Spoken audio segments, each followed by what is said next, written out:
안녕하십니까. 토요 법회를 시작하겠습니다. 오늘도 사념처 명상의 세계 법념처의 팔정도 도성제를 공부하시겠습니다. 팔정도는 개정의 사막인데 계율과 집중과 지혜의 8가지 덕목으로 구성되어 있습니다. 깨달음을 얻으려면은 바른 삶을 살려면은 반드시 어느 것 하나만 가지고는 안 되고 8가지 바른 덕목을 갖추어야 합니다. 오늘은 지난 시간에 이어서 정정진, 바른 노력에 대해서 공부를 하시겠습니다. 정정진은 3가지로 구별되는데 집중은 3가지로 구별되는데 정정진, 그 다음에 정념, 그 다음에 정정입니다. 오늘은 정정진, 지난 시간에 이어서 계속해서 노력에 대해서 말씀을 드리겠습니다. 교재는 615쪽입니다. 자, 노력이라는 것이 무엇일까요? 에너지입니다. 온천, 힘에. 그래서 우리가 살고 있는데 공기와 같은 것입니다. 그리고 음식에서는 뭐와 같을까요? 소금과 같다고 할까요? 그래서 이것 없이는 아무것도 안 됩니다. 오늘 여러분들이 여기 오신 것도 노력의 일환입니다. 노력이 없으면 여기 나오지 않습니다. 근데 이 노력은 반드시 앞에서 믿음이 있어야 일어납니다. 그래서 노력 하나만 가지고는 안 되기 때문에 이 5가지 그 수행의 조건을 성숙시키는 것이 오근 5가지 인드리아라고 그러는데, 먼저 앞에서 믿음이 있어야 되고, 믿음이 있으면 노력을 하고, 노력을 하면은 알아차림이 있고, 알아차려서 지속이 될 때, 알아차리는 노력을 계속할 때 집중이 되고, 그래서 생긴 결과로 지혜가 납니다. 그런 것처럼 어느 것 하나 따로 떨어져서 독립할 수가 없습니다. 근데 이 노력이 마음의 노력과 몸의 노력이 있습니다. 오늘 여러분들이 여기 나오시고 싶은 의도가 일어났더라도 몸이 무겁다거나 또 몸으로 인한 게으름이 있다면 또 안 됩니다. 그래서 항상 인간이 하고 있는 일에는 정신과 물질, 몸과 마음이 함께 작용을 해야 됩니다. 그래서 이 노력은 보이지 않지만 가장 중요한 덕목 중에 하나입니다. 경전에 굉장히 많이 나와 있는 노력이라는 용어가 많이 있습니다. 그것을 위리아라고도 하고 아빠마데나, 열심히 노력해서 정진해라 하는 뜻으로도 쓰입니다. 노력의 대표적인 경우를 우리가 살펴보면은 부처님께서 중림정사에 계실 때 쫄라반타카라는, 우리 한문으로는 조리반특이라고 그렇게 설명을 하죠. 그 대표적인 노력의 예를 들 수 있습니다. 원래 그 중림정사에 계실 때 그 거부장자의 손자인 마하반타카하고 쫄라반타카 두 사람이 불가에 귀의를 했습니다. 근데 얼마 지나지 않아서 마하반타카는 아라한이 됐어요. 근데 쫄라반타카는 아라한이 되기는커녕 승가를 그만두려는 생각을 했습니다. 근데 그것이 바보였습니다. 바보. 전응아. 근데 이 쫄라반타카가 전응아가 되기까지 옛날에 가섭존자 시대에 그 쫄라반타카의 그 과거생이죠. 과거생의 가섭존자 시대에 어떤 우둔한 비구를 보고 그 시대에 쫄라반타카가 저 멍청한 놈, 멍청하다고 비난을 했습니다. 그 과보로 부처님 시대에 전응아로 태어났습니다. 그러니까 그 가사파 존자 시절에, 가사파 부처님 시절에서부터 석가모니 부처님 시대로 과거 7벌부터 시작하거든요. 그러니까 얼마나 많은 세월이 흘렀을까요? 그러니까 그 과정에 얼마나 많은 전응아로 태어났는지 기록은 몰라요. 하지만은 우여곡절 끝에 부처님 시대에는 전응아로 태어났어요. 이 과보가 무섭죠. 얼마나 계속되었는지는 기록은 없습니다. 어쨌든지 그 수많은 생애 동안에 과거 생의 과보로 부처님 생애 시대에 전응아로 태어났단 말이에요. 그런 걸로 봐서는 참 업이라는 게 무섭다는 것. 그리고 특히 그 구도자를 비난하는 것들은 매우 큰 과보를 받는다는 것. 그런 걸 우리가 한번 유념해 보셔야 되겠습니다. 그러니까 특히 수행 구도자를 비난한다거나 선량하게 사는 사람을 비난한다거나 바른 삶을 영위하는 사람에 대한 비난은 그렇지 못한 사람에 대한 비난보다 훨씬 과보가 큽니다. 요즘에 비난이 난무하는 시대에 우리는 살고 있죠. 재미있는 것은 이렇게 비난이 난무하고 살생이 심하고 회방을 놓고 바른 것을 바르지 못하게 받아들이는 시대였기 때문에 부처님이 태어났다는 사실. 그렇지 않은 평온한 시대에는 부처님이 태어날 수 없다는 사실. 이게 어떻게 보면 악화가 양화를 구축한다 그럴까요? 벽지불의 시대에는 평온한 시대라서 붓다가 출현할 이유가 없습니다. 그러니까 돌이켜보면은 우리들에게 주어진 괴로움은 괴로움을 극복해서 더 나은 삶을 살도록 하기 위한 어떤 전 단계의 과정이라고 거꾸로 그렇게 이해하시면 더 좋겠어요.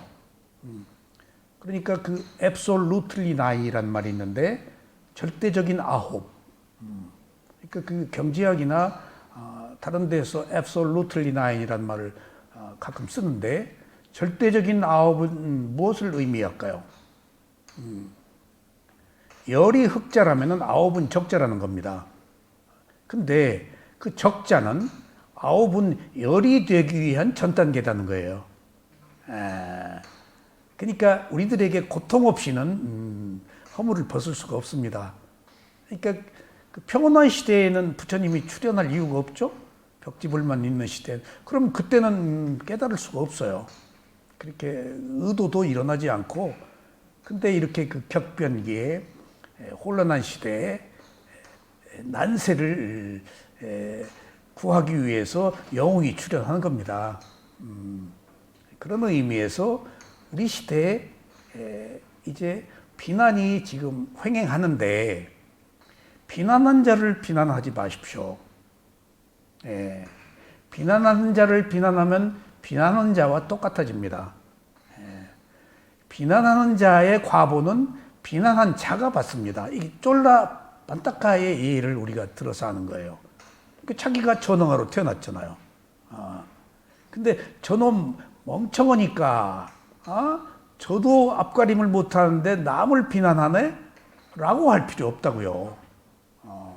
그러니까 여기서 우리가 얻을 수 있는 교훈은 남을 비난하는 자를 똑같이 비난하지 말 것.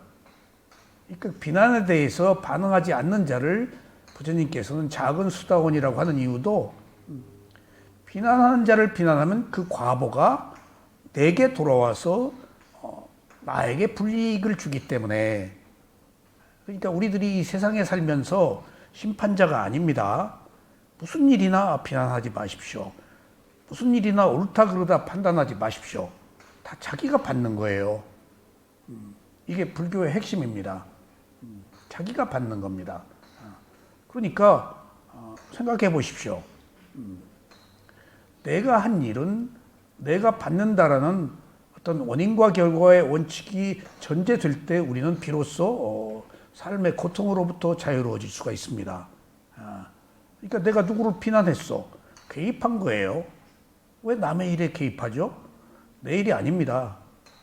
설령 나한테 비난을 했다고 헌들 그것은 그 사람의 일이에요. 이게 우리들이 이 시대를 살아가야 하는 부처님의 메시지입니다. 여러분들 여기서 우리가 한 가지 얻어야 될 교훈은 지금 우리가 세간을 살고 있잖아요.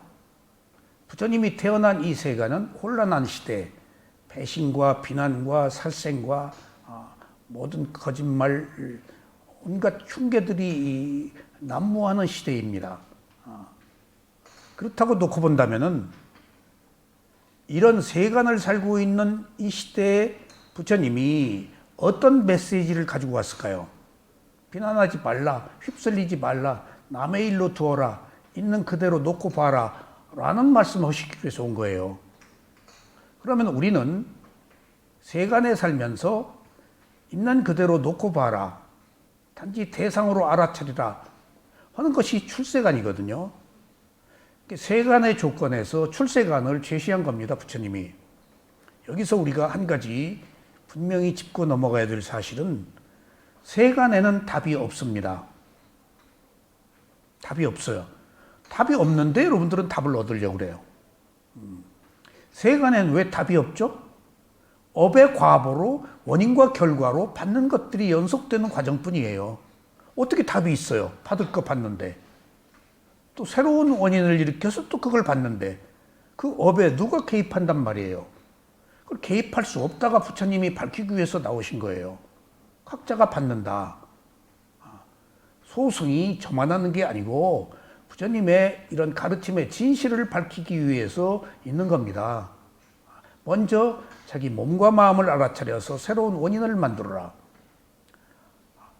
하는 것이 부처님의 가르침인데, 함에도 불구하고 우리는 세속적 견해를 가지고 옳다 그르다 하잖아요. 좋다 싫다 하잖아요. 선 악을 구별하잖아요. 선악이 없습니다. 원인과 결과만 있지. 바사나 수행자들이 선은 알아차리고 선하지 못한 것은 알아차리지 않아야 되나요?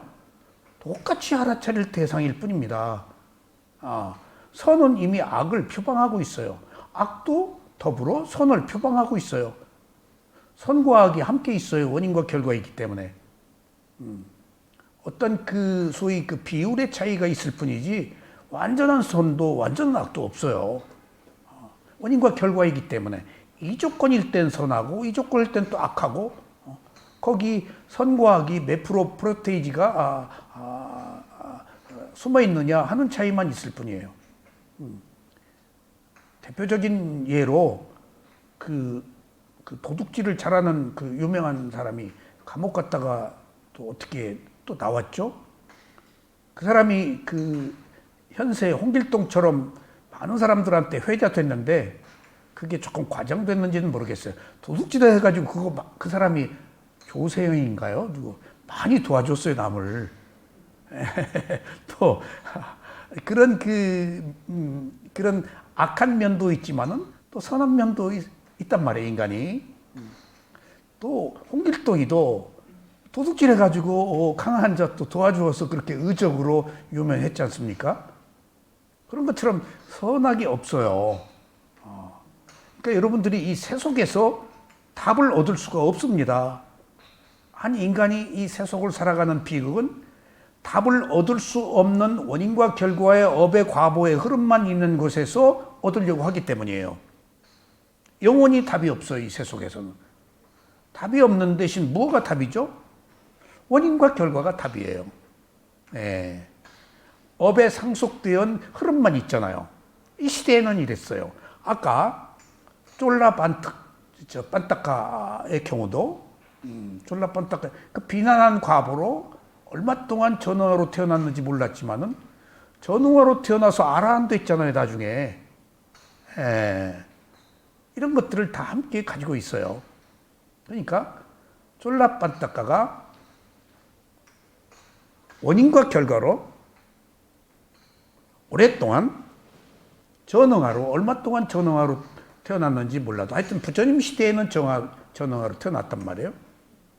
근데 그 사람이 선근 공덕이 있고 또 부처님을 만난 선업의 공덕이 있고 또 자기 노력이 있고 재능은 몇 프로도 없었을 거예요, 아마.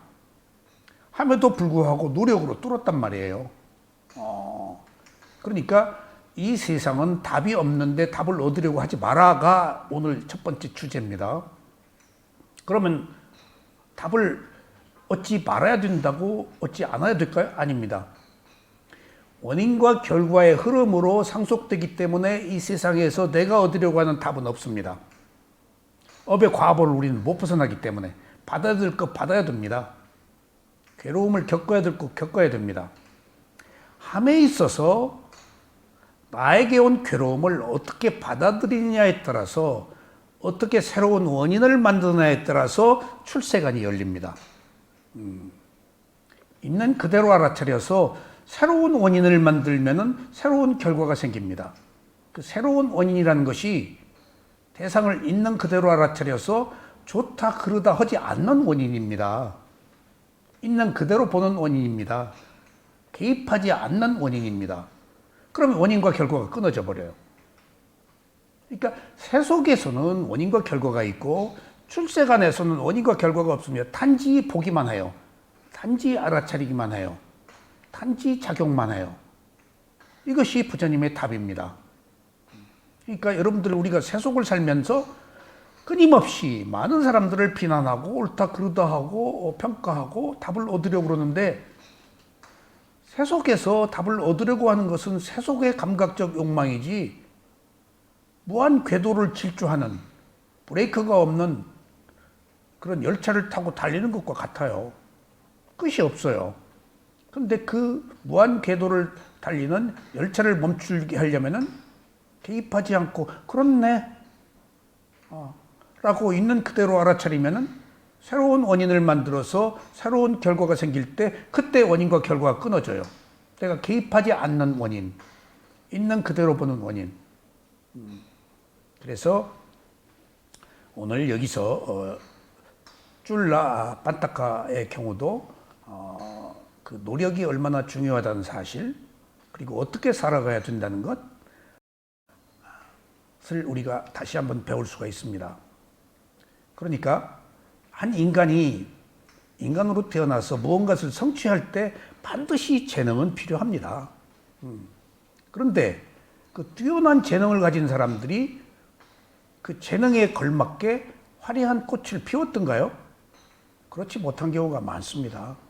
우리 천재들 예를 들어 보면 되죠. 뭐 IQ가 몇인데 뭐 어떻게 됐다.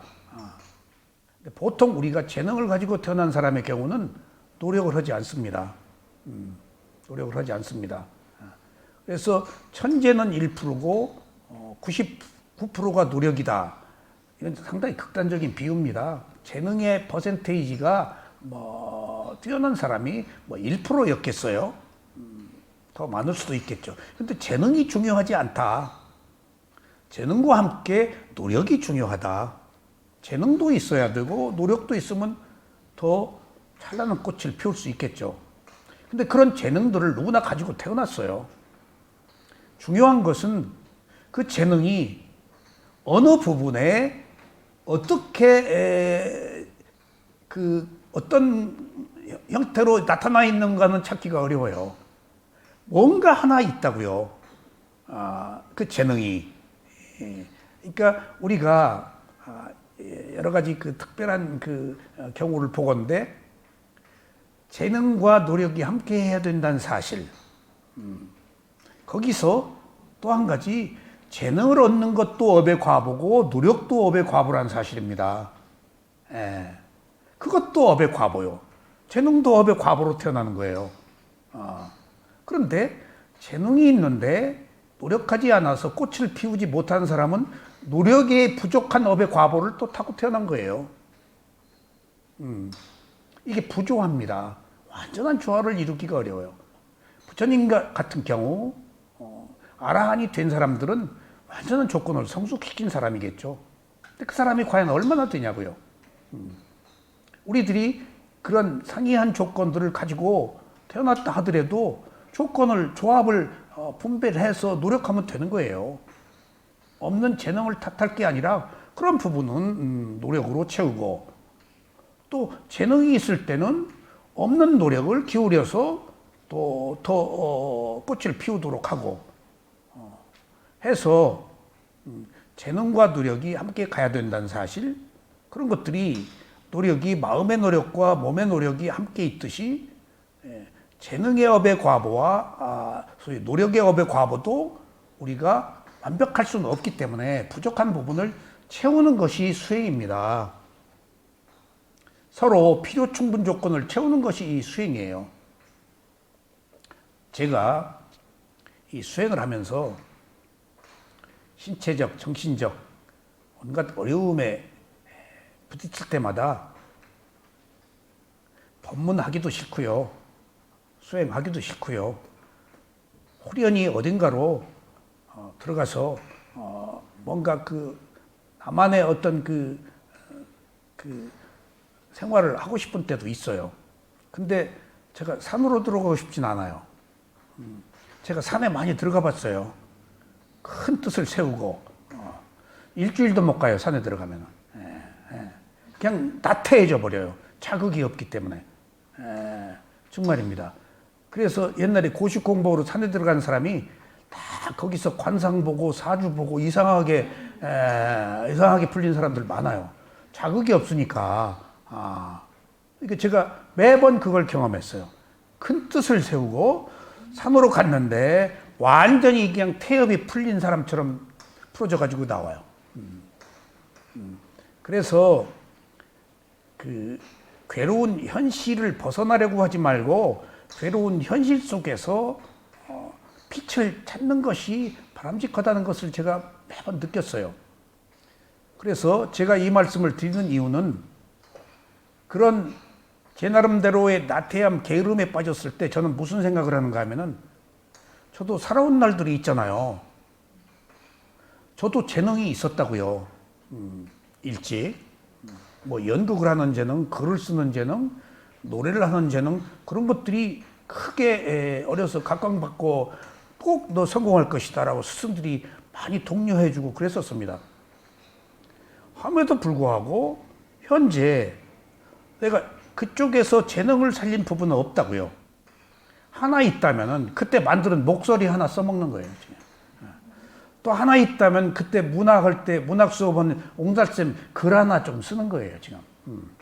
그러니까 그런 것들이 지금 내가 추구하고자 했던 어떤 성공과는 다른 지엽적 문제로 난 봐요. 그러면 지금 제가 이 수행을 하면서 야 이거 봐라. 내가 별로 해놓은 일이 없네. 그나마 해놓은 일이라는 것이 여기서 위파사나 수행에 관한 것밖에 없네. 내가 이것밖에 없다면은 붙잡을 것은 이것밖에 없구나. 지금 새롭게 어디 가서 뭘 또 해. 물론 중간에 너무 힘들고 그래서 좀 사진 쪽으로 조금 벗어나서 열심히 사진을 찍으러 다니기도 했습니다. 근데 너무나 열심히 사진을 찍으러 그냥 밤낮 없이 그렇게 다닐 때 제가 느낌이 있었어요. 지금 사진이지 얼마 지나가면 이 사진도 끝이다. 왜냐하면 한계가 있거든요. 어느 정점에 가면은 그것이 또 큰 의미가 없음을 알아요. 어느 순간에 어느 조건이 적용되어서 그것을 열심히 할 뿐이에요. 근데 그게 오래 지속되지 못해요. 하여튼 여러 가지 조건으로 실증도 날 뿐더러 바닥을 또 보았다든가 그리고 그게 끝이 없다든가 그런 것들을 한계를 느낄 때 제가 그래도 내가 하던 위파사나 이것밖에 없구나. 이것마저 소홀히 한다면은 이것마저 붙잡지 않는다면 또 무엇을 해? 이거라도 감사하다. 이거라도 할 수 있어서 감사하다. 라고 생각을 하고 돌이켜서 또 수행을 하고 또 법문을 하고 그렇습니다. 그런 것처럼 인간은 업의 조건이 완전히 성숙된 사람이 없기 때문에 부족한 부분을 채우는 것이 우리들의 수행입니다. 노력. 그것들은 다양한 여러 가지 형태로 나타납니다. 그래서 이 줄리 반특의 경우를 우리는 한번 돌이켜 보겠습니다. 그래서 그런 비난의 과보로 이제 불가에 귀의했는데 줄리 반특이 4달이 지나도록 계속 한 구절을 못 외우는 거예요. 전능하니까. 심부름 시키면 가다가 뭐라 그러셨죠? 뭐라 그러셨죠? 또 들어와서 뭐라 그러셨죠? 그러니까 바보 뭐 쫄라 빤따까로 소문이 났죠. 근데 더 재밌는 것은 자기 형은 아라한이 됐다고 그랬잖아요. 그런 동생을 보고 못마땅하게 여겼습니다. 아이고 저놈 이제 동생을 사랑하는 마음이겠죠. 그때 그 마하빤따까가 아마 아라한이 되기 전이 아니었을까 싶어요. 뒤에 아라한이 되는 게. 그러니까 동생을 이제 나무랬다고요. 그러니까 이제 동생이 자기가 부처님의 제자로서 부적격하다는 것을 알고 이제 환속을 하려고 부처님한테 갑니다. 도저히 이거 안 되겠다. 머리 나빠서. 여러분들 이런 얘기 많이 들으셨을 거예요. 그랬더니 부처님이 진짜 바보는 자기가 바보라고 얘기 안 한다. 제가 바보입니다. 저 못하겠습니다. 이렇게 형한테 자극을 받은 거예요. 진짜 바보는 자기가 바보라고 안 한다. 진짜 바보는 자기가 모르는데 똑똑하다고 하는 사람이다. 라고 깨우쳐줬어요. 그러니까 부처님이 쫄라 빤따카가 전능하였지만은 그거 외에 성공덕이 있는 어떤 그 심지를 보셨겠죠? 그래서 위대한 부처님이세요. 그리고 그러니까 이제 발심을 했단 말이에요. 그래서 이제 부처님께서 이제 그래서 너 승가에 들어올 자격 없다 해서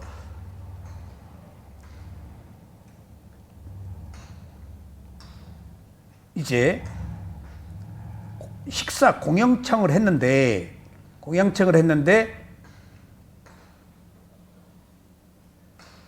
그 마하빤따까 자기 형이 쫄라빤따까를 빼버렸어요.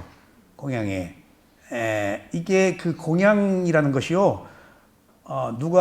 제가 그 세우민에서 그 동네 그 주부가 저한테 공양청을 했어요. 외국인을. 근데 우리 작은 스승이 그 얘기를 또 공양청을 간다고 하니까 딱 거절하더라고요. 외국인이니까. 근데 저는 나가고 싶죠. 못 나간다고 딱 그래요. 그래서 세우민 사야도의 시자인 우수난다가 굉장히 파워가 세요. 우리 그 우떼전이야는 법납이 낮고 또 위에 법납 높은 사람. 그러니까 제일 법납이 낮아요. 우떼전이야가. 그러니까 늘 이렇게 이제 수행을 해서 외국인을 지도해서 그렇지 법납이 중요하잖아요.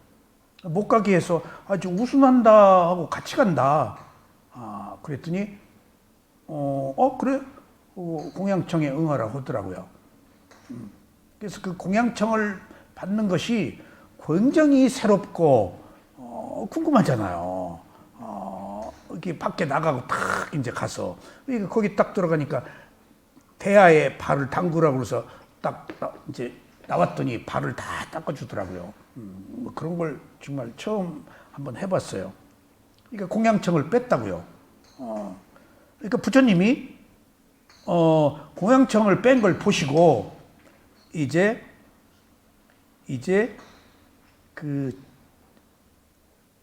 조금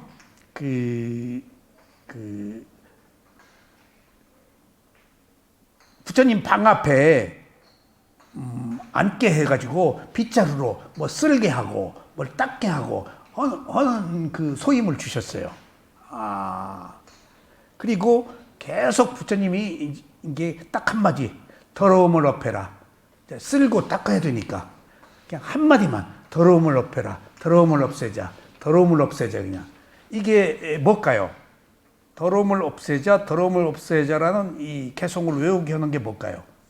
사마타예요. 그러니까 이 멍청한 사람한테는 사마타가 적겠죠. 그러니까 쫄라빤따까가 천명에 놔두어서 화신으로 빛나는 것이 이때 사마타 수행으로 생긴 선정 능력이에요. 보통 우리는 순수 위파사나를 하기 때문에 사마타 영역을 잘 모르는데 미얀마의 마시사야도가 수탑 위파사나, 순수 위파사나를 해서 한국의 순수 위파사나가 왔지, 그렇지 않은 모든 경우는 사마타 위파사나를 병행합니다. 근데 이제 한 가지 어려움이 시간이 걸린다는 거예요. 사마타 위파사나를 병행하는 게 사마타가 시간이 많이 걸리니까. 그렇게 해서 더러움을 없애자 해서 계속 빗자루 닦고 쓸고 하면서 이제 그런 그 삶을 겪으면서 1년, 5년, 10년이 되는 과정에 더러움을 없애자. 그냥 일구월심 조금씩 변해간 거예요. 쫄라빤따까가. 그렇게 사람들이 보지요, 이제. 그런 과정에서 어느 날 이제 그 공양청을 받아서 딱 갔는데 부처님이 딱 와서 보니까 쫄라빤따까가 없거든. 이미 아라한이 돼 있어요. 없으니까 쫄라빤따까가 왜 없냐? 가서 공양청을 해라. 갔는데 갔다 와서 하는 얘기가 쫄라빤따까 공양청으로 갔더니 1000명이 있더라는 거예요. 1000명이. 예. 되돌아와가지고 쫄라빤따가 한 명이 아니어서 공양청을 어떻게 할지 몰라서 왔습니다. 그랬더니 이제 부처님이 가서 한 사람을 딱 손목을 잡고 와라. 그러니까 이제 놔두어서 보낸 거예요. 그게 우리가 여기서 놔두다 할 때 그 신통이거든요. 그러니까 부처님이 그런 신통을 부릴 때가 있었는데, 부처님이 그 도솔전에 그 천사에 가서 법문할 때도 직접 몸이 간 거 아닙니다, 여러분들. 놔두어서 간 거예요. 여기 뚫고 나가죠. 이 몸이 저기 뚫고 나갈 수는 없습니다. 놔두어서 간 거예요. 시간과 공간이 없기 때문에. 그 현실은 현실로서 분명히 이해하셔야 됩니다. 신통한 힘이라는 것이 그냥 푹 뚫고 나가는 게 아니고, 그렇게 해서 그 경전에 있는 대표적인 노력의 예가 쫄라빤따까. 그래서 결국 아라한이 됐습니다. 아라한이 돼서 쫄라빤따까 보고 법문을 하라고 해서 쫄라빤따까 법문을 했는데, 그 법문에 대한 내용은 기록되어 있지 않습니다. 어쨌든지 이 쫄라빤따까가 사념처 사성제 8정도 수행을 해서 사마타 선정 수행해서 위파사로 넘어와 가지고 아라한이 됐다는 사실. 그러니까 이런 그 깨달음은 어떤 재능으로 되지 않고 노력으로도 가능하다는 것. 그리고 여기 학문이 필요 없다는 것. 오히려 학문이 나의 선입관, 소위 암환심을 키워서 나를 더 방해할 수도 있다는 사실, 이런 것도 함께 오늘 한번 유념을 해 보셔야 되겠습니다. 자, 그러면은 본론으로 들어가시겠습니다. 615쪽. 이제 팔정도의 바른 노력은 4가지를 부처님께서는 말씀하셨습니다. 제가 지금 말씀드린 몸의 노력, 마음의 노력, 바른 노력, 이런 것들은 근본적인 노력에 대한 세부 사항이고, 부처님께서 크게 4가지를 설명을 하셨습니다. 자, 깨달음으로 가는 4가지 바른 노력인 사정근에 대해서 살펴보시겠습니다. 여러분들이 다 들은 이야기이죠. 법은 선하지 못한 법과 선한 법 2가지가 있습니다. 그러나 선하지 못한 법과 선한 법을 다루는 노력이 다시 2가지로 나뉩니다.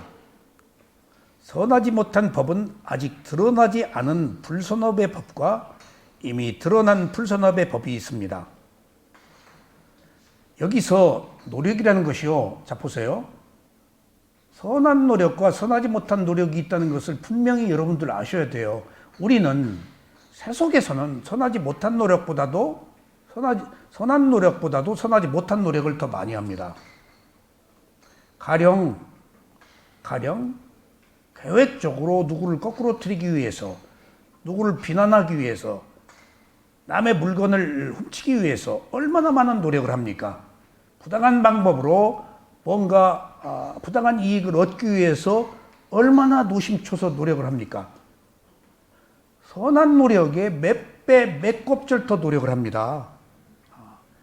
그게 우리들이 마음속에 가지고 있는 선근 공덕과 선하지 못한 공덕의 차이로 기인하는 건데, 실제 선한 노력을 하는 것보다 선하지 못한 노력을 우리가 더 많이 합니다.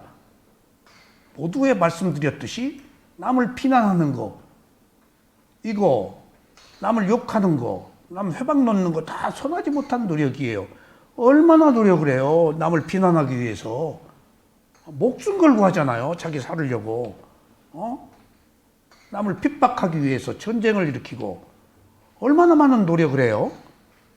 이런 겁니다, 세속이라는 게. 그러니까 사실은 사정근이 선하지 못한 노력과 선한 노력 두 가지식으로 나뉘어 있다는 사실. 두 가지 측면을 다 아우르는 바른 노력이 필요하다는 사실. 그러니까 우리가 선한 노력만 증장시키려고 할 게 아니고, 실제 더 많은 선하지 못한 노력에 대한 관심을 기울일 필요가 있습니다. 그것을 첫 번째 제가 이야기하는 게 오늘 비난이에요. 거짓말, 살생, 이런 것도 다 포함이 되지만은, 우선 크게 눈만 뜨면 우리가 옳다 그르다 하면서 비난하고 회방 놓고 비판적인 것들이 선하지 못한 노력을 경주하고 있는 거예요. 그래서 그런 비난을 하고 욕설을 함으로 인해서 자기가 자기 만족을 느낀다고요. 자기 우월감을 느끼고. 그리고 그것이 악인지 몰라요. 도취되어 있어서. 그 재미가 크거든요. 그래서 그런 세상, 원인과 결과가 있는 세상에서는 선업의 과보를 쌓기가 어려운데, 이제 비로소 대상을 있는 그대로 보는 출세간의 알아차림이 있을 때만이 선한 노력을 기울일 수가 있습니다. 그런 의미에서 두 가지로 구별된다는 사실을 잘 살펴보셔야겠습니다. 대부분 선하지 못한 법은 잠재의식에 저장된 많은 생각과 감정과 이것으로 인해서 일어나는 의도들입니다. 나도 모르게 습관으로 살고요. 그게 업의 과보예요. 선업의 과보도 있지만 불선업의 과보도 있잖아요. 의식 속에서 자기가 나쁜 짓 하면서도 나쁜지 몰라요. 오히려 나쁜 짓을 해서 더 편안할 수도 있고 할 일을 한 것처럼 생각할 수도 있잖아요. 여러분들 남 비난해야 될 것 대신 남을 칭찬하기가 얼마나 어려운 일이에요. 한마디 해야 속이 시원한데, 어쩌다가 불가피 남을 비난하지 않고 침묵으로라도 응할 때 속이 편치 못하죠. 자기가 아니었으니까. 그런 것처럼 우리가 선하지 못한 것이나 선한 것이나 노력한다는 것은 자기 의도로 하기보다도 잠재의식으로 한다는 사실, 업의 과부로 한다는 사실입니다. 그래서 이 노력도 업의 과보라고 제가 말씀드리는 거예요. 그러니까 우리가 살고 있는 이 세상이 계속 제가 말씀드리지만은 업으로 보십시오. 우리들의 성격, 생김, 모양, 여러 가지 크고 작은 일들이 전부 업의 과보에 의한 원인과 결과로 온 것들입니다. 어떻게 그게 왔나요? 보이지 않는 어떤 힘으로 온 거예요. 보이지 않는. 그거 하등에 억울해하지 마세요. 그러니까 우리는 몰라요. 우리는 모르니까 이제 부처님의 가르침에 의해서 모든 것들은 일어나고 사라지는 원인과 결과로 진행되어 있는데, 그 가속도가 계속되는 게 윤회하는 세계고, 그 가속도를 끊고 새로운 원인을 만든 것이 출세간이다 라는 관점으로 새롭게 보셔야 되겠어요. 그러니까 모두에 제가 말씀드린 것처럼 세속에서 여러분들 답을 얻으려고 하지 마십시오. 옳다 그르다 판단하지 마십시오. 못 얻습니다. 원인과 결과로 흐르기 때문에. 원인과 결과의 가속도에는 나의 의지가 없어요. 있다 하더라도 매우 힘이 약해요. 그 거대한 물결을 맞설 수가 없어요. 그러니까 부처님이 그러셨잖아요. 나는 이 길로 갈 때 욕망의 거친 물살을 거슬러 올라갔다. 그러니까 업의 과보를 거슬러 올라갔다는 거예요. 그 얼마나 힘들어요. 거기에 노력이 필요한 거예요. 그냥 가질 않아요. 그래서 우리는 어떤 경우에 수행을 한다, 사실 수행을 한다 해서 자기 절제거든요. 욕망을 억제하는 거거든요. 근데 자기 절제는 하지 않고 욕망을 억제는 하지 않고 할 거 다 하고 그냥 저절로 어떻게 눈감 땡감 감나무 떨어지듯이 떨어져서 내 입에 들어온 줄 알고 있다고요. 그러니까 조금 노력도 안 하고 안 되네, 틀렸네 하고 말아요. 그게 업의 과보예요. 선업이 없어서 그런 결과를 맞이하는 거예요. 그러면은 선업이 없어서 욕망의 거친 물살을 거슬러 올라가는 힘이 없다. 줄이반뜩 봤잖아요. 이런 그 전응화도 같잖아요. 이런 전응화도 할 수 있다고요. 그러니까 선근공덕이 없다고, 내가 재능이 없다고 포기하지 말고 없는 것을 만들어서 세우는 것이 수행이라고요. 그래서 혼자 못 간다는 거예요. 그러니까 지금 쫄라빤딱 가도 부처님의 가르침으로 모든 사람들이 다 회왕 놀았잖아요. 자기 형까지도. 함에도 불구하고 부처님이 주제를 주어서 끝까지 갈 수 있었던 것은 그 사람이 노력했다는 거 아니에요. 노력 말고 또 뭐가 있겠냐고요. 그러니까 없는 자기 재능을 탓하지 말고 있는 노력을 우리가 살리자고요. 그래서 선한 법은 번뇌로 인해 오염되지 않은 마음에서 일어나는 의도들입니다. 이게 있다고요, 우리들한테. 그래서 제가 말씀드린 내용이 이 수행을 하다가도 조금 그 실증이 나고 할 때, 야, 내가 이거 할 수 있는 게 얼마나 행복이냐. 이거라도 붙잡자. 이거 아니면 또 뭐가 있단 말이냐. 내가 크고 작은 여러 가지 일들 했지만은 그래도 요게 입맛이 맞고 재미가 있고 있어서 지금 여기까지 왔는데 이것마저 또 논다면 내가 지금 뭘 한단 말이냐. 하면 정신이 바짝 나서 다시 하게 돼요. 뭔가 하나는 붙잡아야 되는데 과연 내가 뭘 붙잡고 뭘 할 거냐 하는 문제에 있어서는 하나라도 붙잡자. 하나라도 붙잡자 하는 생각에 지금 수행을 해오던 이것이 맞고 안 맞고를 떠나서 이거라도 놓으면 내가 뭘 한단 말이냐 하는 생각으로 또 열심히 노력을 하게 됩니다. 수행자는 선하지 못한 법 중에서 아직 일어나지 않은 선하지 못한 법을 일어나지 않도록 노력해야 합니다. 이미 일어난 선하지 못한 법은 소멸하도록 노력해야 합니다. 이게 선하지 못한 법에 대한 두 가지 노력입니다. 선하지 못한 법이 일어나지 않았으면은 일어나지 않도록, 이미 일어났으면은 소멸하도록. 이게 소멸하는 것은 없애는 거 아닙니다. 있는 그대로 알아차리는 걸 말합니다. 그러니까 우리는 알잖아요. 우리 근기가 뭔가 연루되어서 회귀할 가능성, 이미 끊었지만은 늘 잊지 못하고 그리워하는 것들, 악업에 대해서 그런 잠재 성향이 있단 말이에요. 그런 때는 과감히 알아차려서 소멸시켜야 합니다. 다시 아직 일어나지 않은 선한 법은 일어나도록 노력해야 합니다. 이미 일어난 선한 법은 더욱 커지도록 노력해야 합니다. 이렇게 네 가지 노력을 할 때만이 바른 노력이 완성됩니다. 그래서 네 가지 노력에 대한 것은 다음과 같습니다. 첫째, 아직 생겨나지 않은 선하지 못한 법이 생겨나지 않도록 하는 노력입니다. 수행자는 아직 일어나지 않은 선하지 못한 법이 일어나지 않도록 해야 합니다. 수행자는 몸과 마음을 정확히 겨냥하여 알아차린 노력을 해야 합니다. 어떻게 일어나지 않도록? 알아차려야 된다는 거예요. 알아차려야 되는 거예요. 알아차림밖에 없습니다. 알아차림밖에. 여러분들 이 알아차림을 그 사띠라고 하는데 사띠와 위리아를 합친 말이 아바마데나죠. 근데 사띠를 이제 거예스님은 관찰이라고 좀 그러셨어요. 그리고 다 관찰이라고 썼다가 제가 5년 만에 관찰에 문제가 있는지를 알고 알아차림이란 용어로 바꾸자. 그래서 그때부터 이제 초기에 쓰기 시작했습니다. 근데 이제 마음챙김이란 그 어떤 수행자가 이제 그 말을 쓰고 책을 많이 번역해서 지금 뭐 주시, 관찰, 알아차림 뭐 다양하게 쓰는데 어떤 말을 쓰든지 그 무슨 의미가 있겠어요.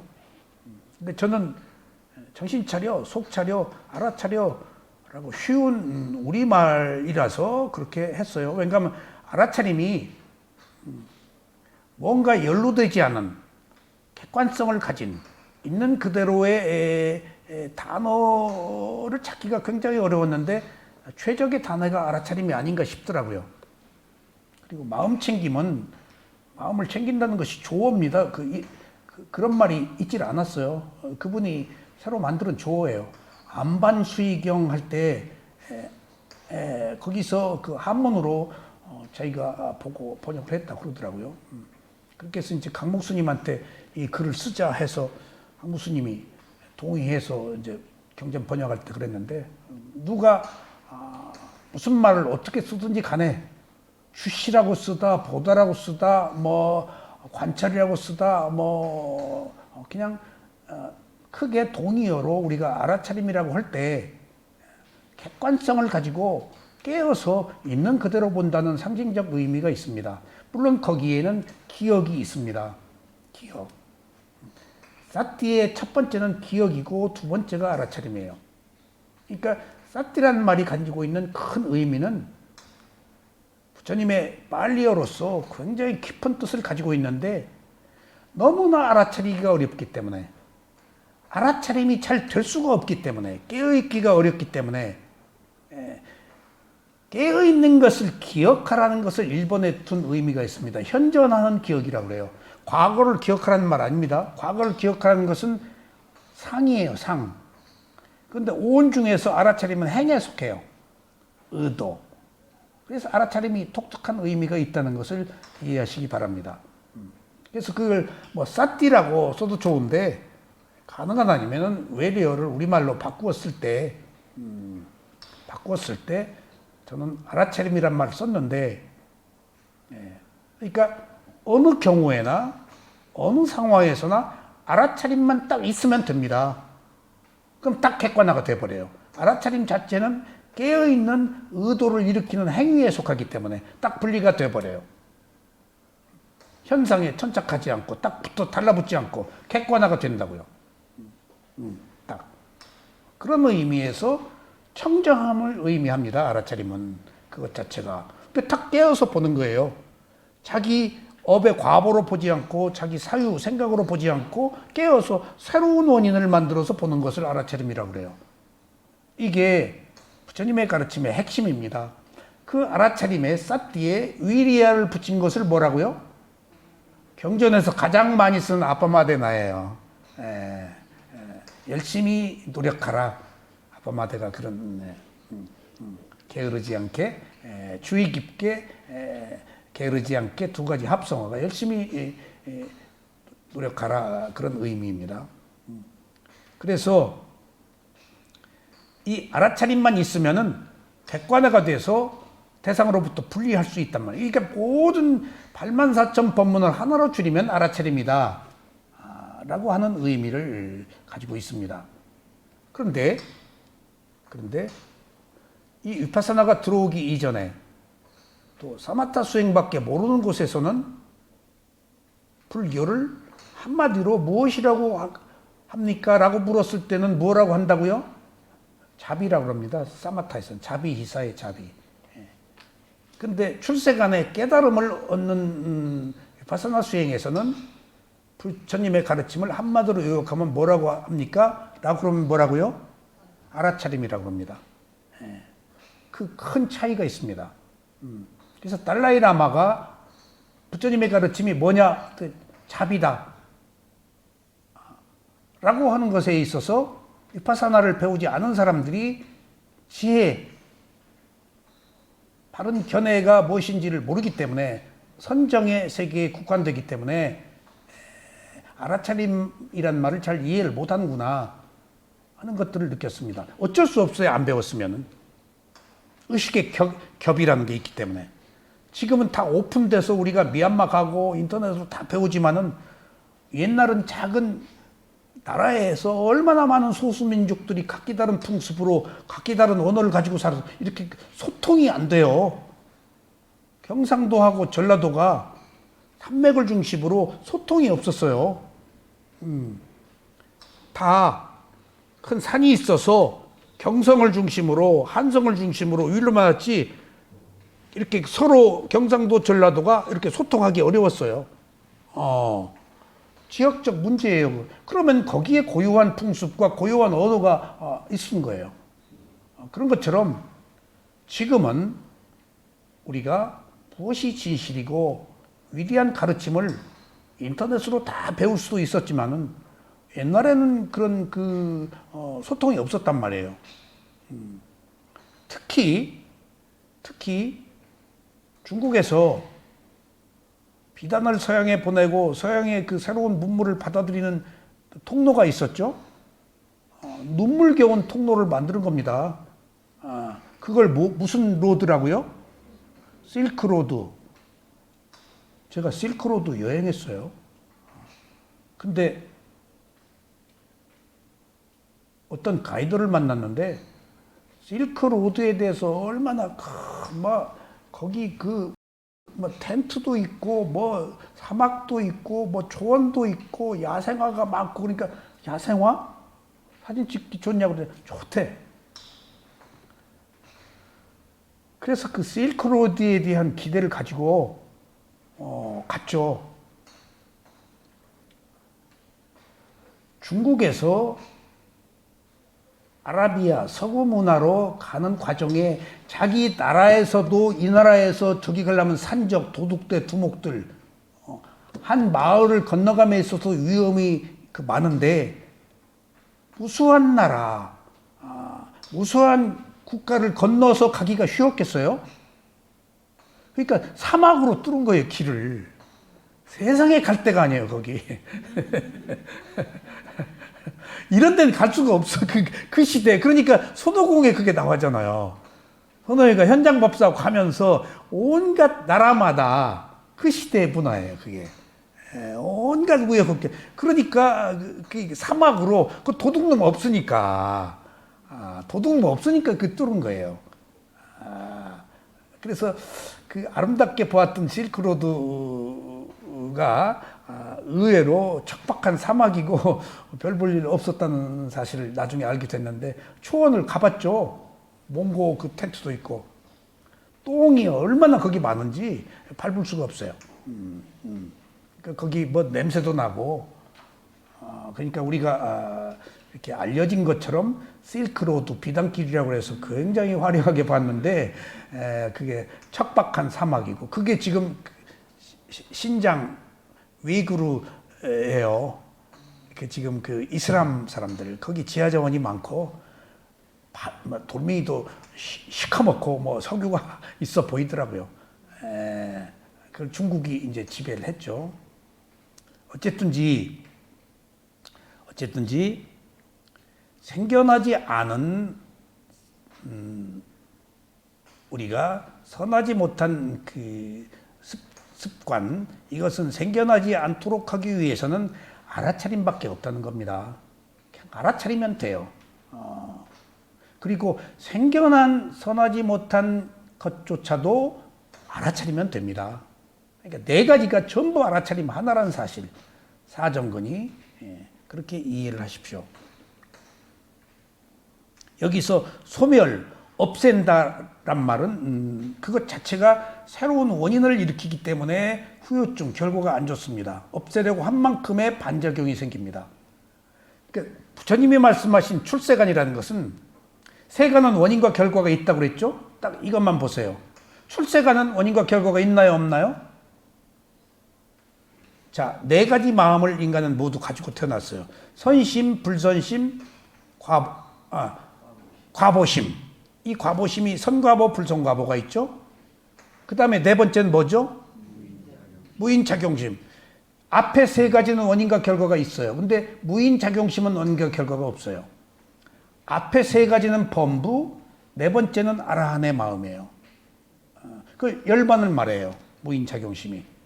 그러니까 세속과 세속이 아닌 것의 차이는 원인과 결과가 있냐, 원인과 결과가 없냐의 차이예요. 그러니까 우리가 누구를 비난한다? 라는 사실에 있어서는 원인과 결과가 있을까요? 없을까요? 있죠. 근데 비난하지 않고 하나 현상으로 보면 원인과 결과가 있나요? 없나요? 없습니다.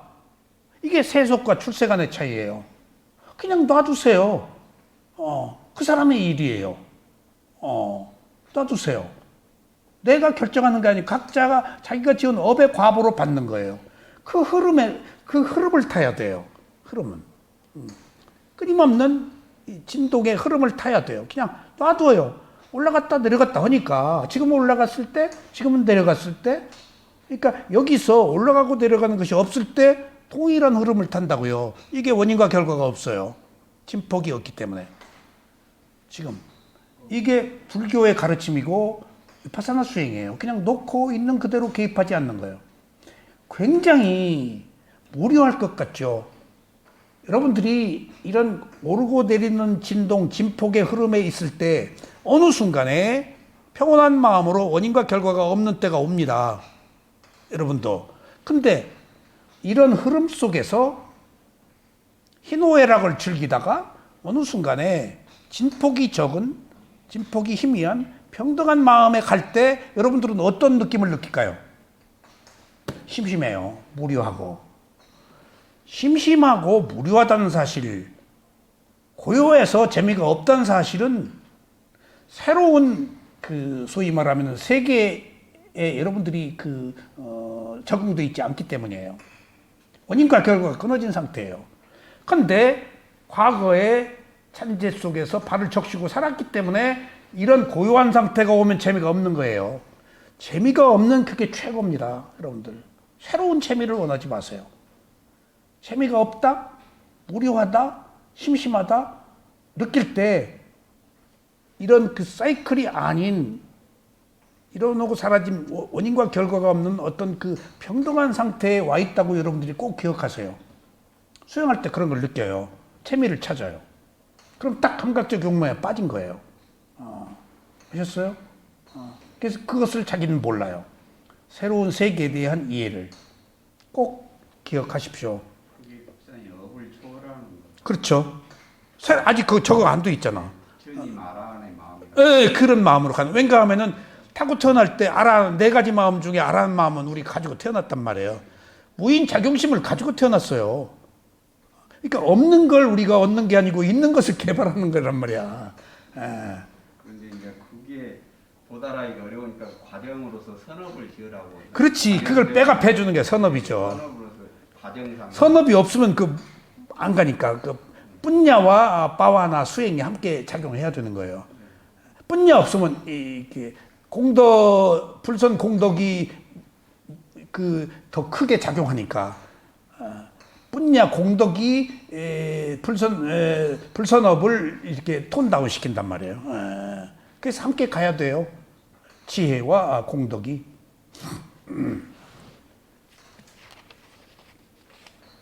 수행자는 몸과 마음을 정확히 겨냥하여 알아차리는 노력을 해야 하며 다시 알아차림을 지속하는 노력을 해야 합니다. 이러한 알아차림과 함께 분명한 알물 해서 아직 일어나지 않은 선하지 못한 법이 일어나지 않도록 해야 합니다. 이러한 노력이 사마타 수행과 위파사나 수행을 하는 것입니다. 분명한 알문 4가지입니다. 그러니까 이런 과정을 하려면은 부처님이 꼭 이 얘기를 꼭 하세요. 이런 사정근의 노력에 사띠하고 쌈빠졌냐 꼭 2개 바퀴라고 그래요. 사띠 이것은 알아차림, 쌈빠졌냐는 뭐지? 이 알아차림은 능동적 적극적 행위에 속하고 쌈빠졌냐는 지혜.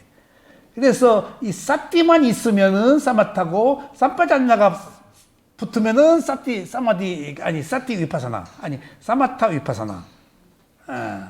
삼파자가 있느냐 없느냐가 위파사나냐 아니냐예요. 근데 부처님은 그 얘기를 하기에 앞서 항상 사띠 삼파잔나를 꼭 쓰세요. 근데 어느 경우에는 사띠만 말하는 경우가 있겠죠. 그때는 사마타예요. 삼파잔나로 넘어오면은 위파사나예요. 그러니까 사마타 위파사나가 경전에 크게 구별되어 있지 않습니다. 아셨어요? 사띠 삼파잔나로 구별을 해요. 그러니까 지금 그 수행의 가장 기본적인 그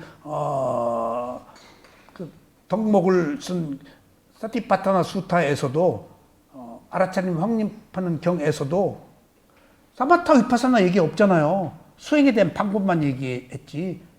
예? 근데 뭘로 구별하느냐? 삼파잔나가 들어갔느냐 안 들어갔나로 위파사냐 사마타냐. 지금 우리가 사마타 위파사나를 구별해서 그냥 위파사나 그러지. 부처님이 시대에는 위파사나 안 그랬어요. 삼파잔나가 있느냐 없느냐 아는 것으로 크게 구별을 했습니다. 그리고 또 붙어서 함께 있기 때문에 크게 구별할 필요도 없었고 의외로 위파사나라는 얘기가 얼마 있긴 있어요. 얼마 없어요. 사티 사마디, 사티 삼파잔나 그렇게 경전에서는 계속 구별을 합니다. 그래서 사띠는 제가 말씀드린 대로 알아차림 기억과 알아차림 현존하는 기억, 알아차림을 계속하는 기억해서 그렇게 알아차리기 어렵다 그 말이에요. 아무리 노력해도 알아차릴 수가 없다는 거예요. 그러니까 여러분들이 알아차리지 못했다고 탓하지 마세요. 조금씩 성글게 하루에 몇 번이라도 좋아요. 저녁이라도 알아차리세요. 아이고 오늘 하루 종일 못 알아차렸네. 하면 돼요. 은연씨. 어디를 걸을 때 산보를 걸 때 이제 알아차리죠. 그래도 한참 가다가 못 알아차렸네 하잖아요. 못 알아차렸네 하고 몇 걸음 가서 또 못 알아차려요. 그런 거예요. 그러니까 방 안에서부터 먼저 걸으라고 그러는 거예요. 밖으로 나가면 계속 새로운 현상들이 생기고 이 세속에 대해서는 자기 내면을 보지 않고 이 세속의 몸감 문제에서는 밖으로 나가게 돼 있어요. 밖으로 나가면 알아차릴 수가 없어요. 그래서 먼저 몸과 마음을 보라는 거예요. 알아차림의 집중력을 키우라고. 나가면은 그러니까 연속극은 왜 봐요?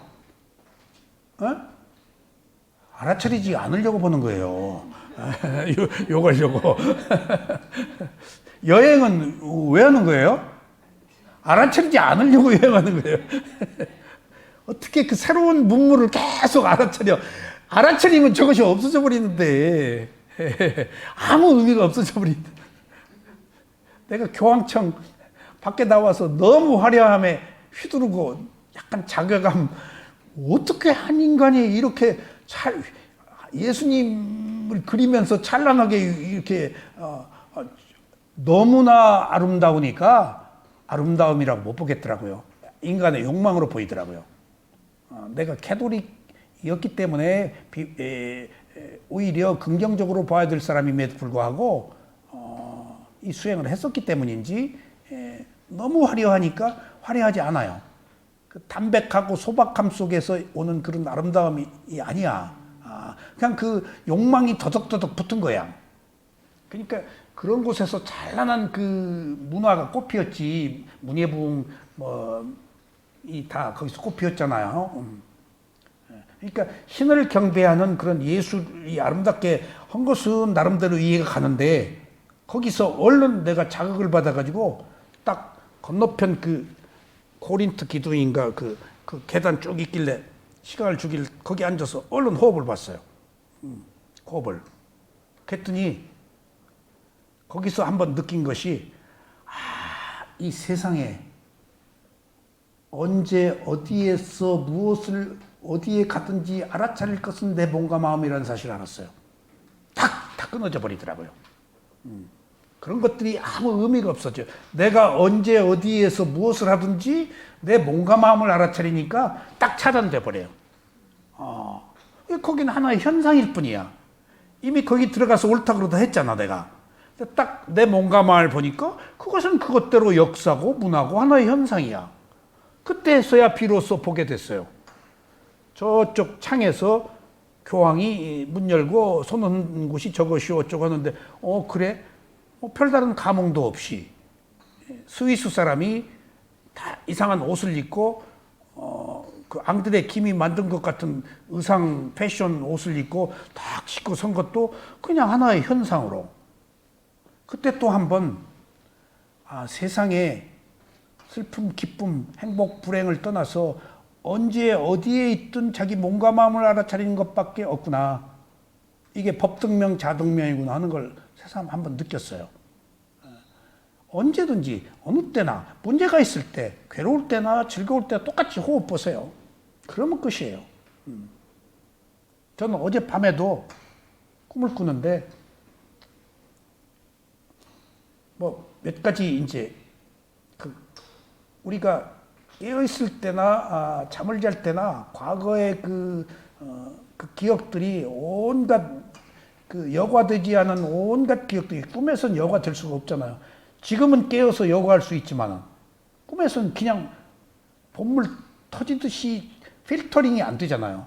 그러니까 여과되지 않은 생각들이 이렇게 막 오면서 이런저런 하는데 너무 막 숨가쁘게 격정적으로 막 호흡이 가쁘고 막 감당하기가 힘들어. 그래서 호흡 봐야지, 호흡 봐야지. 꿈속이에요. 호흡 봐야지, 호흡 봐야지. 호흡 봤어요.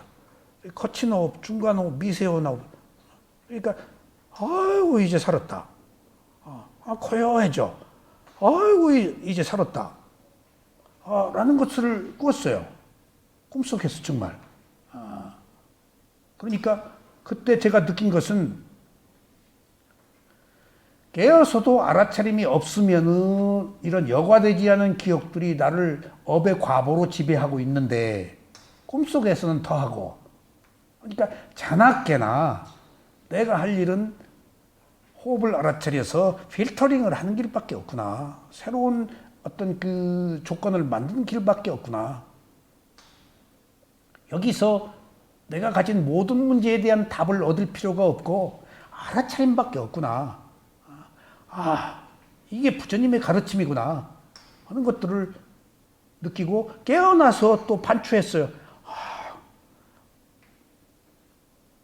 부처님의 가르침이 이렇게 훌륭한 거구나. 어느 상황에서든지 있는 그대로 알아차려서 벗어날 수 있었다는 것은 벗어났잖아요. 일단 벗어난 길을 누가 알아요? 모른다고요. 모르니까 술 먹고 뭐하고 이상한 짓 하고 별짓을 다 해서 탈출하죠. 근데 그 탈출이 온전한 탈출이냐고요. 그것밖에 없구나. 이 길을 알았다는 것이 얼마나 큰 일이냐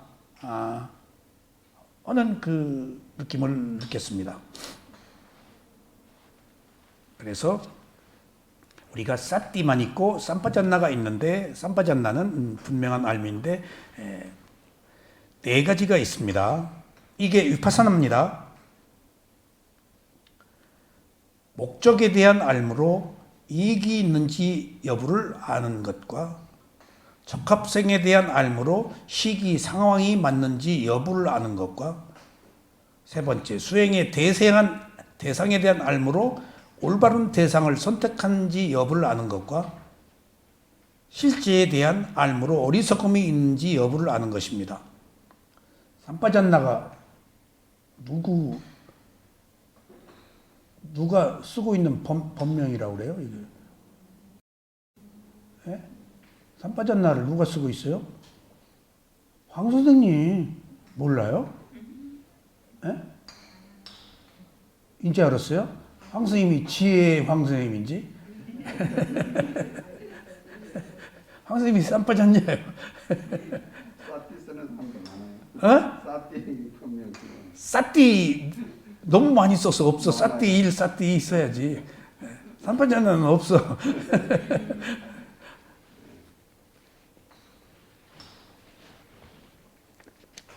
자, 요약하겠습니다. 삼파잔나는 네 가지 있는데 목적에 대한 알무로서 이익이 있는지 없는지 알고, 두 번째는 적합성에 대한 알무로 시기, 상황, 시도 때도 없이 안 돼요.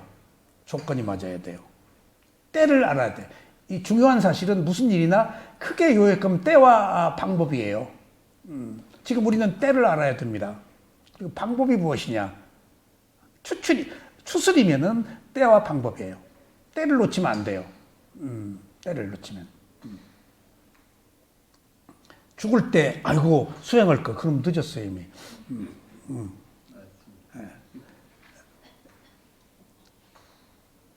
세 번째는 수행의 대상의 알므로, 그러니까, 목적에 대한 암, 적합성에 대한 암, 수행의 대상의 알므로, 올바른 대상인지 아닌지.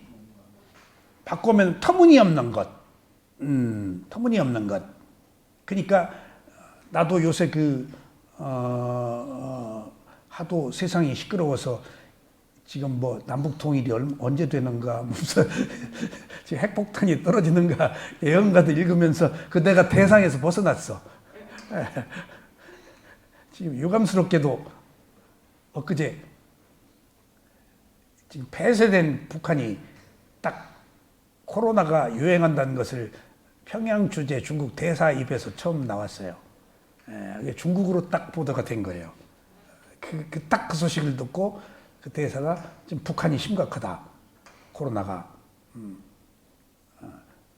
근데 식량이 일주일분밖에 없다.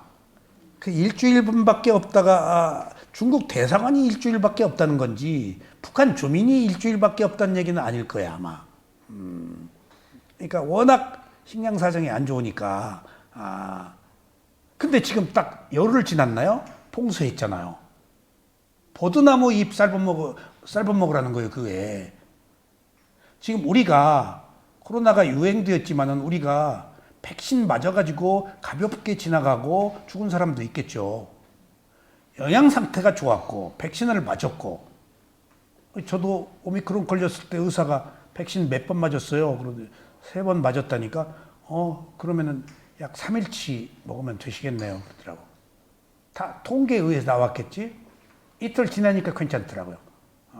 근데 이틀 동안 심각하게 진을 뺐어요. 그냥 그대로 누워서 그냥 알아차렸어요, 막. 이겨냈어요. 참아야지, 어떻게 해요. 근데 그때 그 진이 빠졌는지 체력이 방전돼 버린 것 같아요. 뭘 오래 못해요, 요즘에. 근데 의사가 서너 달 간다고 그러더라고요. 우리 오미크론 걸린 뒤에 체력이 방전된 거예요. 서너 달 간다고. 그래서 제가 요새 힘이 없어서 무슨 일을 지속하기가 어렵습니다. 몇 달 갑니다. 그게 이제 그 후유증으로 나타나는가 봐요. 근데 그걸 제가 체험하고 얼마나 우리가 닥달을 하고 정부가 막 타이트하게 하고 제가 걸려있는 일주일 동안 막 귀찮아서 혼났어요. 아침정으로 병원에 전화가 오는 거예요. 내 담당이. 혈압계하고 뭐 체온계 재주고 몇 도요. 몇 도요. 위층에다가 스마트폰 놓고 아래층에 있으면 계속 한 거야, 막. 근데 그게 내가 어디 갔는가 조사하느라고 그랬는지 일주일 동안 못 나가잖아. 계속 전화에 와 있어. 전화 좀 그만 좀 하라고 그랬더니 그거 안 됩니다. 그래서 문득 귀찮으면서도 이렇게 적극적으로 마크를 해주는구나. 그래서 그 사람 편하려고 이제 내가 미리 온도하고 저것을 재고 아래 내려가도록 얼른 그거 외우려고. 그런데 또 깜빡 잊어버렸어. 몇 도인지. 그래서 일주일 지났는데 이제 그만 좀 하세요. 그랬더니 사실은 오늘까지입니다. 그리고 전화 안 오더라고. 그렇게까지 마크를 했기 때문에 그나마 우리가 선진 문명에서 큰 고통 없이 이렇게 지나칠 수 있는데 북한이 저러니까 나 이 얘기 꼭 해야 돼? 이 기회에 통일되는 거 아니야 싶은 생각이 들더라고. 너무 처참하게 무너져 버리면. 근데 지금 약이 없어요. 중국에서 약 들어왔는데 그 약이 전 국민을 먹일 수 있는 약이겠어요?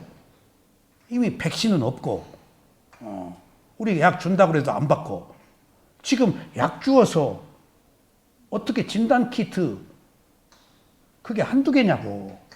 약 주어도 못 받아요. 왜 못 받죠? 냉장고에서 보관해야 그야. 그 냉장고가 있어요? 시스템이. 그 의료 인력이 있냐고요. 다 하고 의료복이 있냐고요. 마스크도 뭐 헝겊조가리 뭐 이렇게 만들어서 F 몇 그거 없고. 그러니까 상상을 초월하게 주고 간다는 이야기인데 어저께 딱 보니까 요새 우크라이나 안 보고 이제 북한 봐요 나는. 정보가 없어. 그래서 찾아가야 돼. 우크라이나는 많이 있는데 북한 찾아 들어가야 하는데 그냥 평양이 있고 어디고 다 봉쇄해 버렸어요. 개미새끼 한 마리 안 지나가. 그러니까 이 사람들이 먹을 게 없는데 저거 어떻게 하나. 그나마 그 평양은 가장 많은데 그 무슨 4월 달에 행사가 많아가지고 다 수만 군중이 모였더라고. 그때 다 번진 거 아니에요. 자기 체제 선전하느라고. 그게 과보예요. 뭐 조금 안타깝기는 했습니다만은 또 악화가 양화를 구축한다고 이 기회에 힘이 빠져서 통일이나 좀 되지 하는 생각도 그것이 뭐예요 지금 대상을 벗어난 거예요 지금. 우크라이나도 대상을 벗어난 거예요 지금. 그러니까 항상 우리가 대상을 벗어난 거 여기서 크게 대상을 벗어났다는 얘기는 이 지구가 언제 종말하냐. 그러니까 알아차릴 대상이 아닌 다른 대상. 알아차릴 대상이 아닌 다른 대상은 뭘 의미할까요? 다음에 나옵니다. 정념에서. 여기 정념은 제가 가볍게 얘기했지만은 정념이 사념처예요. 신수신법이 알아차릴 대상이야. 그러니까 여기 세 번째 대상에서 벗어났느냐 할 때 몸과 마음에서 벗어난 것은 대상이 아니야. 남의 얘기도 대상이 아니야. 그걸 얘기입니다. 세 번째가 첫째는 목적에 대한 알무로 이익이 있냐 없냐. 두 번째는 상황에 대한 것, 적합성에 대한 것, 시기, 상황, 때, 장소. 세 번째는 대상에 대한 알무로 내가 사념처 수행이라는 대상 안에 있는 거냐, 그 벗어난 거냐. 네 번째는 이제 하이라이트예요. 실제에 대한 리얼리티, 관념과 실제의 문제가 하이라이트예요, 여러분들. 관념으로 아느냐, 실제를 아느냐. 그러니까 역사다, 무슨 당이다, 어느 지역이다, 뭐다라고 관념적으로 남자다, 여자다, 어쩌다 저쩌다 하는 이 역사적 관념적 문제로 보느냐, 아니면 그것이 가지고 있는 무상고무화로 보느냐. 관념으로 보면은 형식, 표피적인 거지만은 리얼리티, 실제로 보면 무상고무화예요. 몸의 느낌. 무상고무화로 보느냐, 어떤 그 역사적 현실, 사회, 뭐 나, 너, 뭐 남자, 여자, 뭐 좋아하고 그런 걸로 보느냐. 아니 그런 것 없이 그것이 가지고 있는 리얼리티로 보면 무상고무화. 그러니까 이처럼 네 가지 알미라는 것이 그 지혜를 의미합니다. 이렇게 알아차림과 분명한 알무를 할 때 선하지 못한 법이 일어나지 않습니다. 그러니까 지금 사정근 선한 노력이나 선하지 못한 노력이나에 상관없이 이런 노력을 경주하는 것이 사티 삼빠졌냐라 그 얘기예요. 바사나 수행이라는 겁니다. 노력이. 수행자에게 선하지 못한 법은 5가지 장애입니다. 아셨죠? 이제 선하지 못한 법이 뭐야? 여기 지금 좀 구체적으로 보자고요. 선하지 못한 법? 이제 조금 알자고요. 5가지 장애예요. 법념처의 제일 첫 번째가 5가지 장애잖아요.